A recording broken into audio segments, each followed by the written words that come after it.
राम राम जी। मैं आपका अपना संदीप हरियाणा। और मैं संदीप तनोता। स्वागत है आपका हमारे आज के नए शो चुनाव पर चर्चा में। आज बात करांगे हल्का नरवाना के चुनावी चर्चा पे। और साथियों, आप लोगों ने बेरा कि चुनाव आयोग ने जो चुनाव की डेट क्लियर कर दी है और लगातार नरवाना हल्का के जितनी भी पार्टियों के टिकटार्थी है तो उनसे रूबरू बातचीत कर रहे हैं और उन्हीं में से नरवाना के एक ऐसे चर्चित चेहरे के साथ मौजूद हैं जिन्होंने बहुत ही कम समय में एकदम से नरवाना के अंदर है जो नाम कमाया और सिरसा लोकसभा यानी इनेलो पार्टी से टिकट लेकर आए। संदीप जी हमारे साथ मौजूद है। सर स्वागत है। स्वागत। नमस्कार। चुनाव की चर्चा के कार्यक्रम में आप सभी का और आपके दर्शकों का मैं स्वागत और नमस्कार। संदीप जी देखो, लोकसभा चुनाव के अंदर बिल्कुल ही कम समय में आपके पिताजी की जो चुनावी विरासत थी आपने वो संभालते हुए और चुनाव लड़ा, और चुनाव भी उन चेहरों के सामने लड़ा कि जो कि अपने आप को बार बार आपको मीडिया के साथ ही ये कह रहे होंगे कि धुरंधर चेहरे। और वो चुनाव लड़ने के बाद अब लगातार चाहे इनेलो वर्कर की बात करें या पूरे हल्के किसी भी जनता की बात करें, तो अगर इनेलो की टिकट की बात करें तो हर व्यक्ति यही कहता है कि संदीप लोट ही हमारा विधानसभा से अब की बार कैंडिडेट होगा। तो उस पर क्या कुछ आप कहेंगे? देखिए, मैं तो आपको इस बारे में यही कहूँगा कि ये सब जनता का प्यार है और आशीर्वाद है परमपिता परमेश्वर परमात्मा का मुझ पे, मेरे पूर्वजों का, मेरे पिताजी का, स्वर्गीय श्री राम लोट जी का, कि जिसके उनके आशीर्वाद से मैं पिछले 6 महीने 8 महीने की मेहनत में मुझे लोकसभा का चुनाव लड़ने का मौका मिला इंडियन नेशनल लोकदल पार्टी के टिकट पर आदरणीय चौधरी अभय सिंह चौटाला जी के आशीर्वाद से।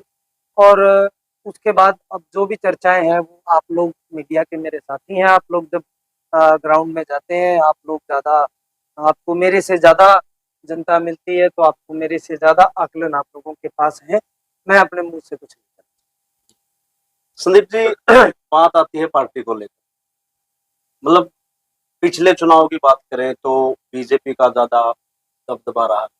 उसके बाद अब की बात करें तो थोड़ा भाई नरवाना की बात करें तो नरवाना के अंदर 44 कैंडिडेटों ने कांग्रेस में नॉमिनेशन कर, लेकिन आपने इनेलो पार्टी ही क्यों चुनी? आप इनेलो पर कैसे भरोसा करता है? देखिए, ये पूरा सिरसा लोकसभा क्षेत्र ये सदा से ही आदरणीय जननायक चौधरी देवीलाल जी की नीतियों पे और उनके विचारों पे चलता आया है। और कहीं न कहीं आज भी उनकी विचारधारा पूरी सिरसा लोकसभा क्षेत्र के हर एक कण-कण में और व्यक्ति के दिल में और दिमाग में बसती है। तो उसी से प्रेरित होकर के मैंने भी इंडियन नेशनल लोकदल पार्टी से जो है सिरसा लोकसभा क्षेत्र से चुनाव लड़ने का निर्णय लिया कि कहीं न कहीं मुझे पूर्ण आशीर्वाद मिलेगा। लेकिन जो पिछला बीता लोकसभा इलेक्शन था, कहीं न कहीं वो 2 महागठबंधनों के बीच में था, एक एनडीए और एक इंडिया गठबंधन के बीच में था। तो वहाँ पर कहीं न कहीं क्षेत्रीय दलों को थोड़ा कम तवज्जो दिया गया। लेकिन मैं आपको इस बारे में एक बात कहना चाहूँगा, बेशक से मैंने चुनाव हारा, कोई बात नहीं। लेकिन अगर आप बात करें आज हरियाणा में, तो अगर बात है तीसरे नंबर पर, अगर पूरे हरियाणा में किसी के पास सबसे ज़्यादा वोट हैं, तो जनता ने मुझे अपना अपार प्यार और अपना आशीर्वाद दिया, मुझे नवाजा। और ये सबका जो श्रेय है, वो मैं आदरणीय चौधरी अभय सिंह चौटाला जी और आदरणीय चौधरी ओम प्रकाश चौटाला जी को दूँगा, क्योंकि उन्हीं की विचारधारा और उन्हीं की मेहनत है ये सब जो मुझे इतना आशीर्वाद मिला। और एक बात था संदीप जी, जो मतलब आपने चुनाव लड़े, चुनाव लड़ने के बाद मतलब वैसे तो आपकी पार्टी में भी मतलब कई टिकट आती, मतलब वो कैश का जो टिकट की इच्छा रखे हैं। कांग्रेस की बात करें तो कांग्रेस में करीबन 44 के करीबन है। लेकिन आज हल्के में एक चर्चा है कि जो मौजूदा विधायक जेजेपी पार्टी से थे उन्होंने इस्तीफा दे दिया और जल्दी वो बीजेपी को ज्वाइन कर सकते हैं और बीजेपी से वो चुनाव भी लड़े। अगर उसको टक्कर देने की बात अगर किसी चेहरे की आवा है तो वैसे तो दो चेहरों के नाम आवा है, जिसमें एक विद्या रानी दनोता जो कि कांग्रेस से है और एक संदीप लोट जो कि आईएनएलडी से है। तो क्या लगता है कि अगर ये समीकरण बन जाते हैं, अगर कांग्रेस विद्या को टिकट दे देती है, रामनिवास सुजाखेड़ा बीजेपी से टिकट ले आते हैं और इंडियन नेशनल लोकदल पार्टी आपको फिर जिम्मेदारी दे देगी निर्वाणा से आपको चुनाव लड़ना है, तो आप किस तरह देखेंगे उस चुनाव? देखिए, मैं आपको एक बात कहना चाहता हूँ, बेशक से जो हमारे मौजूदा विधायक हैं, उन्होंने भाजपा ऐसा मैंने भी सोशल मीडिया के माध्यम से देखा कि वो भाजपा ज्वाइन कर रहे हैं। हम्म। शायद उन्होंने कल करना था, मैं अभी मेरे पास लेटेस्ट अपडेट नहीं है जी कि उन्होंने किया या नहीं किया। बेशक से वो भाजपा ज्वाइन करें, और चाहे कांग्रेस से बहन विद्या राणी जी हो, मैं इस चीज के लिए आश्वस्त हूँ। जो ये हमारा महागठबंधन है, इंडियन नेशनल लोकदल और बहुजन समाजवादी पार्टी का, ये महागठबंधन है, और कहीं ना कहीं इससे ये चीज बड़ी क्लियर होती है कि यहाँ पर जो एक विचारधारा हमारी आदरणीय जननायक चौधरी देवीलाल जी की है, और साथ में जब बहुजन समाजवादी पार्टी का जो साथ मिला है, कहीं ना कहीं मैं इस मुकाबले को ज्यादा वो नहीं सोचता। और आपने भी कहा, और मेरे साथी भी कह रहे थे अभी, कि जी कांग्रेस में 44 के जी करीब जी 44। जो है एप्लीकेंट्स हैं कांग्रेस की टिकट के लिए। तो आप ही सोचिए, एक अनार और 100 बीमार है। तो जहाँ पर इतने हैं, तो कहीं ना कहीं आप समझते हैं राजनीतिक बात है, राजनीतिक मुद्दे और चर्चा है, और लोगों की उम्मीदें जो हैं उन 44 व्यक्तियों के साथ कहीं ना कहीं जुड़ी हुई है। तो इसका कहीं ना कहीं जो खामियाजा होगा, वो कांग्रेस को कहीं ना कहीं देखना और भुगतना पड़ सकता है। और इसी में अगर मैं बात करूं इंडियन नेशनल लोकदल पार्टी की, तो मैं यहाँ पे एक बात बताना चाहता हूँ कि संभावित उम्मीदवारों में यहाँ पर बहुत से नाम हैं। पार्टी किसी को भी टिकट दे दे, महागठबंधन जो है एक सूत्र में, एक माला में पिरो करके जो है इस लड़ाई को लड़के, और अगर पूरे हरियाणा में सबसे पहली विधानसभा सीट अगर महागठबंधन इंडियन नेशनल और बसपा का जो गठबंधन है जीतने की, तो सबसे पहली सीट होगी वो नरवाण सीट। अच्छा सर, कैंडिडेटों की बात करें, पिंकी दनोता, अंकुश प्रोचा का भी नाम आता है, लेकिन संदीप लोट एक ऐसे चेहरे थे जिन्होंने मात्र 1 महीने में पूरा नरवाना हल्का कवर कर दिया। उसके बाद वो सिरसा की टिकट लेकर आए लोकसभा की। लेकिन अब है जो चर्चा चल रही है, सबसे अहम सवाल है कि संदीप लोट है जो लोकसभा इलेक्शन के बाद गायब से हो, तो इसका मतलब क्या अर्थ है? देखिए, मैं आपको बताता हूँ, आप हैं, मैं हूँ, आप हैं, सभी कहीं ना कहीं किसी बंधनों में है। देखिए, मुझे जब पार्टी ने टिकट दिया, मैं एक एसडीओ के पद पे था, और एकदम आपका जीवन जो है वो बदल जाता है। कहाँ आपको 50 आदमी, और कहाँ दिन में आपको 50,000 आदमी से मिलने का सुख है। एकदम से माहौल बदलता है। तो कहीं ना कहीं अपनी पारिवारिक जिम्मेवारियां, मुझे अपना घर भी सेट करना है, मुझे अपने बच्चे भी सेट करने हैं, वो सब सेट करके मैं फिर से अपने चुनावी मैदान में हूँ। मतलब चुनाव लड़ने की पूरी तैयारी? मैं अपनी तरफ से बिल्कुल पार्टी के लिए, अगर पार्टी मुझे जिम्मेदारी देगी, तो मैं फिर उसी एनर्जी से और उसी उत्साह के साथ मैं आपको चुनाव मैदान में लड़ूंगा, और अपने प्रतिद्वंदियों से उतनी ताकत से लड़ूंगा।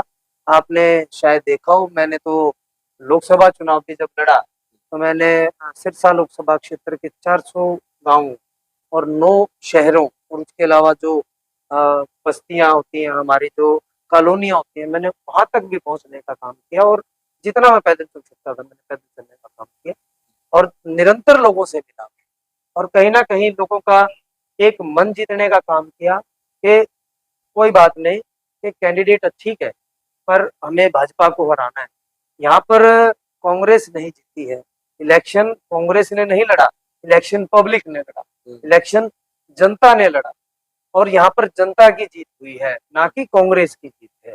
इंडियन नेशनल लोकदल को लोगों ने इसलिए ही कहीं ना कहीं दरकिनार पे रखा कि नहीं, अब की बार हमें भाजपा को हराना है, कि जहाँ पर भाजपा ये मान बैठी है कि देश में हम एक छत्र राज, और हम अपना जो है अपनी मैनिपुलेशन और अपना जो है तानाशाही जो रवैया था भाजपा गवर्नमेंट का, उसको कहीं ना कहीं ये दिन दिखाने का बात था कि ठीक है, जो चुनाव है वो नेशनल पार्टियों के बीच में हो, इसलिए शायद हमें हार का सामना करना पड़ा। लेकिन वो लोकसभा चुनाव है, अब विधानसभा चुनाव है। अगर आप पिछले समीकरणों को देखेंगे, तो यहीं से बड़ी बहन आदरणीय सुनीता दुग्गल जी ने 51,000 वोटों से जीत दर्ज किया, और फिर बहन संतोष दनोता जी 31,000 से यहाँ से हार भी गए, भाजपा की ही टिकट पे। तो ये समीकरण दोनों इलेक्शनों के जो होते हैं, लोकसभा अलग मुद्दों का इलेक्शन है, विधानसभा अलग मुद्दों का इलेक्शन है।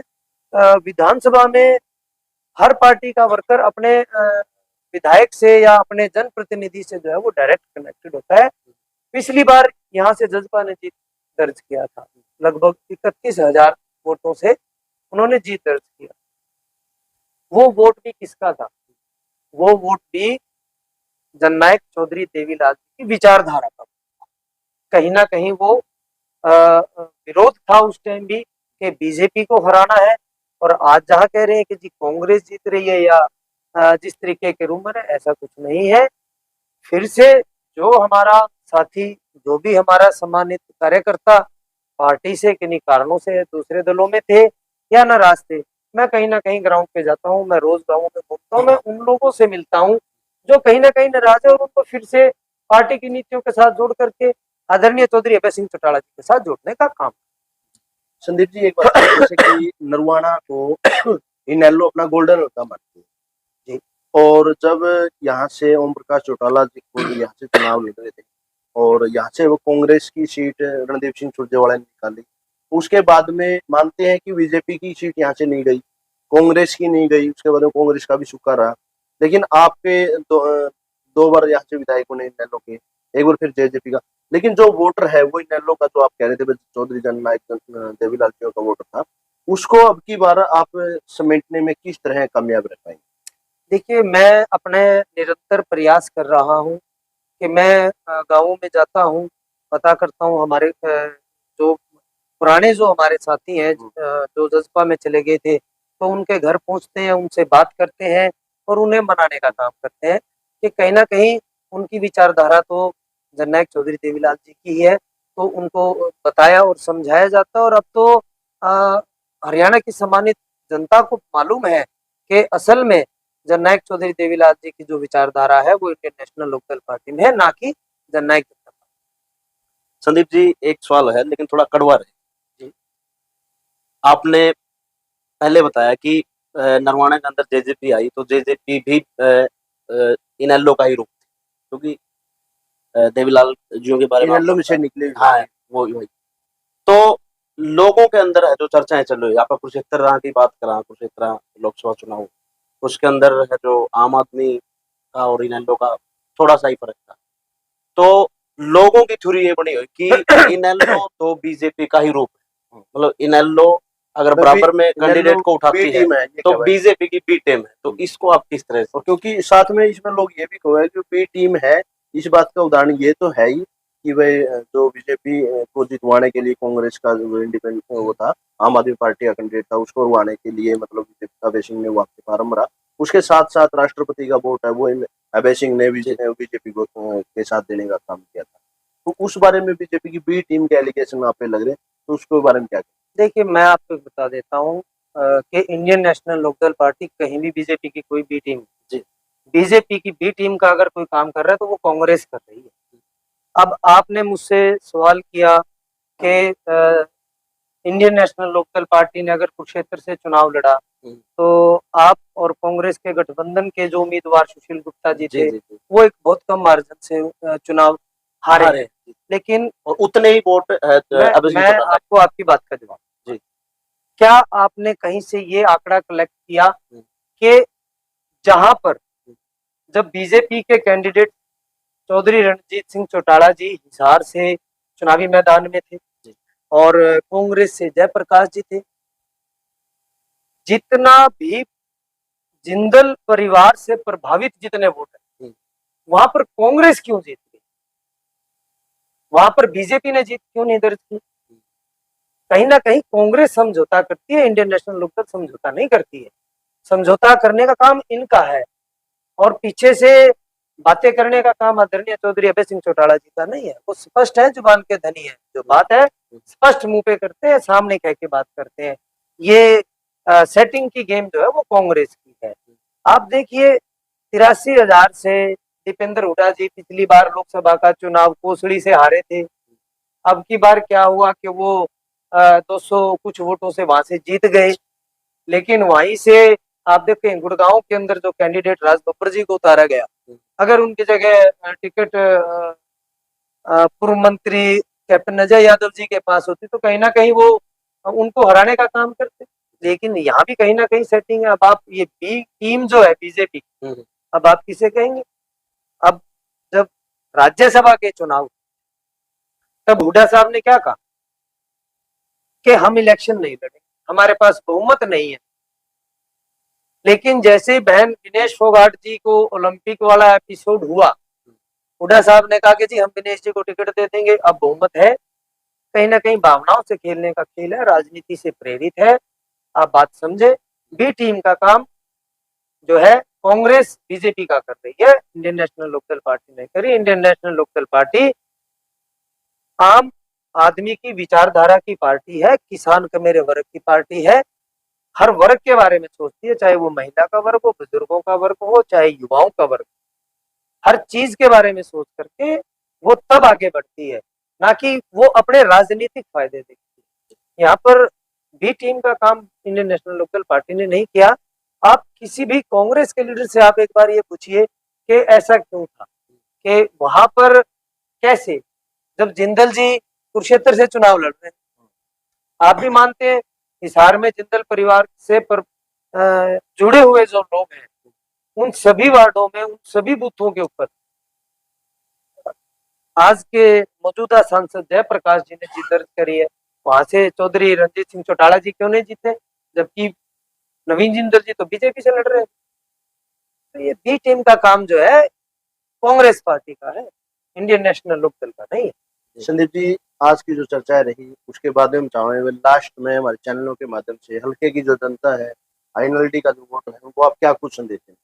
देखिए, मैं आपके माध्यम से नरवाना की सभी सम्मानित जनता को और इंडियन नेशनल लोकदल पार्टी और बहुजन समाजवादी पार्टी के सभी कार्यकर्ताओं से हाथ जोड़ करके यही अपील करूंगा कि आप विचारधारा के साथ जुड़े, जिसने सच में आपके हल्के का, यहाँ के लोगों के बारे में सोचा, विकास किया, लोगों को कहीं ना कहीं नौकरी देने का काम किया, आप उनके बारे में सोचे, आप उनको यहाँ का प्रतिनिधि चुने जो सच में आप लोगों के लिए काम और आप लोगों के लिए सेवा के लिए आया है। ये आपको निर्णय करना है कि असल में त्याग की पार्टी कौन सी है और समझौते करने वाली पार्टी कौन सी है, ये आप लोगों को देखना है। और मैं अपने सभी समस्त महागठबंधन के कार्यकर्ताओं से यही अपील करूंगा कि गठबंधन की सरकार बनने जा रही है, आपने अपना कहीं भी जो है आत्मविश्वास को जो है कमजोर नहीं होने देना है। और निश्चित तौर पर आने वाले विधानसभा चुनावों में महागठबंधन जो है इंडियन नेशनल लोकदल पार्टी का और बीएसपी का एक बड़ा दल उभर करके आएगा और हमारे बगैर सरकार नहीं बन पाएगी।